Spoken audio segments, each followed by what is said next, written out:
म्हणजे माझ्या तुमच्याशी बोलताना माझ्या अंगावर खाटा येतोय आता. काल रात्री 2 वाजता मला धनंजय देशमुखांचा मेसेज आला की ताई मला सहन होत नाहीये. माझ्या फोनमध्ये तो मेसेज आहे आणि जो मी सकाळी उठल्यावर पाहिला.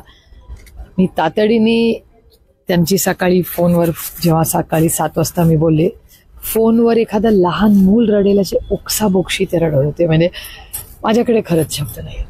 बीड बंद पाळलाय कडकडीत आणि हे फोटो व्हायरल झाल्यानंतर संताप व्यक्त होते. सरकारची संवेदनशीलता कुठे गेली असा प्रश्न सुद्धा आता निर्माण झाला. तुम्हाला खरं सांगू, मला आत्ता या क्षणी माझं मन खरंच सुन्न आहे आणि मला खरंच विचार काय. जे फोटो समोर आले ते तर काल समोर आले, पण राज्याचे मुख्यमंत्री दोन्ही उपमुख्यमंत्र्यांना तर हे आधीच फोटो माहीत असावे, कारण की तपास ज्या पद्धतीने सुरू होता सगळं ब्रीफिंग त्यांना होत होतं. ज्यावेळेस आरोपपत्र दाखल झाले तेव्हा हे फोटो समोर आले, पण इतके दिवस जरी फोटो त्यांना माहीत असताना ते काहीच बोलत नव्हते किंवा राजीनामा घेत नाही. तुम्हाला खरं सांगू, माणुसकीला काळीमा फासणार आहे. मला एकच प्रश्न विचारायचा की ही प्रवृत्ती ही तुमच्या आणि माझ्या सुसंस्कृत महाराष्ट्रामध्ये या प्रवृत्तींनी जन्म कसा घेतला हाच प्रश्न मला मनाला पडतोय. तुम्ही जरा विचार करा ना, त्या प्रवृत्तीचा विचार आपण सगळ्यांनी केला पाहिजे की तुमच्या आणि माझ्या सुसंस्कृत महाराष्ट्रामध्ये असं होणं अशक्य आहे. हो, मला अजूनही विश्वास बसत नाहीये. म्हणजे धक्कादायक आहे हे. म्हणजे ते फोटो बघणं अस्वस्थ करणारं. म्हणजे कालच्या ते एका चॅनलवर जेव्हा मी पहिल्यांदा ती बातमी पाहिली, ती कॉम्पेअर पण रडत होती. तिला सहन नव्हतं ते. त्यामुळे भयानक आहे, क्रूर पद्धतीने गलिच्छ. म्हणजे माझ्याकडे शब्दच नाही येतो तुमच्याशी बोलायला. खरंच आज म्हणजे मी माझ्या पांडुरंगाकडे वळते की बाबा हे काय बघतोय आम्ही आपल्या सुसंस्कृत महाराष्ट्रामध्ये. काल धनंजय मुंडेंनी मुख्यमंत्र्यांची भेट घेतली, त्यावेळेस मुख्यमंत्र्यांनी तुम्ही राजीनामा द्या 24 तासाच्या आत असं म्हटल्याची माहिती समोर आलेली आहे. आता तरी त्यांनी राजीनामा द्यावा नैतिक.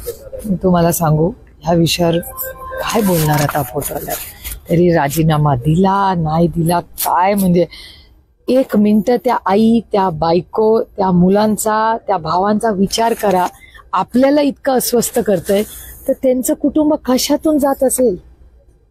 भयानक परिस्थिती आहे, भयानक. माझ्याकडे खरंच आज शब्द नाही आहेत.